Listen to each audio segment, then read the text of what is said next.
पेरुशालीच्या किचनमध्ये तुमचं स्वागत आहे। तर आज आपण बनवणार आहोत चिकन पॉपकॉर्न। तर त्यासाठी मी हे पावशर चिकन घेतलेले आहे। तर आपण त्याला आता सुरुवात करूया। आता आपण त्याच्यावरती अर्धा टेबलस्पून मीठ टाकून घेऊया। ही काळी मिरी पावडर टाकून घेऊया।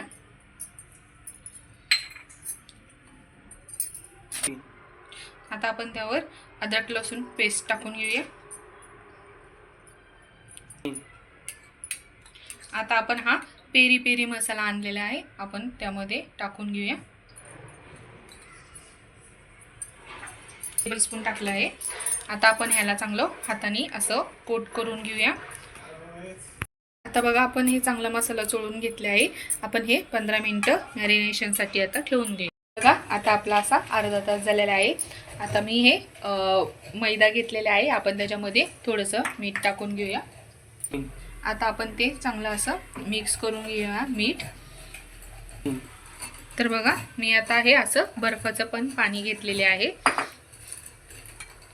तर आपण आता हे पहिलं हे मैद्यामध्ये असं कोट करून घ्यायचं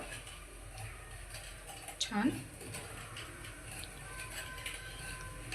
त्यानंतर आपण परत हे बर्फाच्या पाण्यात तुकडे टाकून घ्यायचे आणि ते काढून आपण हे कॉर्नफ्लेक्स मध्ये असे बुडवून घ्यायचे थोडेसे। आणि त्यानंतर परत हे मैद्यामध्ये थोडेसे बुडवून घ्यायचे। अशी आपण सगळी प्रोसेस करूया।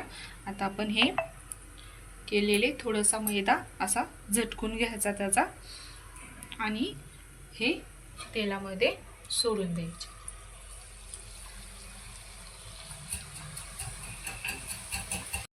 तर बघा आपली ही पहिली बॅच आपण फ्राय करून घेतलेली आहे। आता आपण ही बघा अशा आपले चांगले मस्त क्रिस्पी फ्राय झालेले आहेत। आता आपण ताटात काढून घेऊया।